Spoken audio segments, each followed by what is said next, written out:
સુરત શહેરના અડાજણ પાલ વિસ્તારમાં 7 ડે સ્કૂલની સામે ઓયો હોટલ સ્કાય પેલેસમાં રાત્રે ટ્રાન્સજેન્ડર સાહિલ પટેલનું મોત નીપજ્યું હતું. સુરત શહેરમાં હવે ફરીથી થયું મર્ડર કે આત્મહત્યા તે તપાસનો વિષય. સુરત શહેરમાં હવે ફરીથી થયું મર્ડર કે આત્મહત્યા.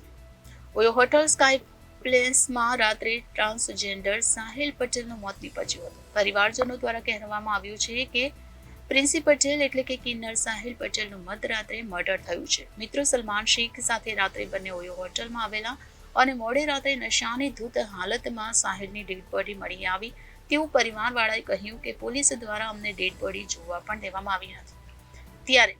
જ્યારે અડાજણ પાલ પોલીસનું કહેવું છે કે સાહિલે આત્મહત્યા કરી છે, જ્યારે પરિવારવાળાનો આક્ષેપ છે કે ઓયો હોટલ સ્કાય અને અડાજણ પાલ પોલીસની મિલીભગતથી મર્ડરને આત્મહત્યાને બતાવવામાં આવી રહી છે તેવો આક્ષેપ કરવામાં આવી રહ્યો છે. હવે ખરેખર હકીકત શું છે તે તો પોલીસ તપાસનો વિષય છે અને આવનારા સમયમાં જ ખબર પડશે કે સાહિલનું મર્ડર છે કે આત્મહત્યા. ઓયો હોટલમાં સાહિલ પટેલ સાથે રહેલ સલમાન શેખને પકડીને પાલ પોલીસે કયા પ્રકારની કાર્યવાહી કરે છે તે તો આવનાર સમય જ બતાવશે. Reporter Hitesh, Prajapati Janadesh news, Surat.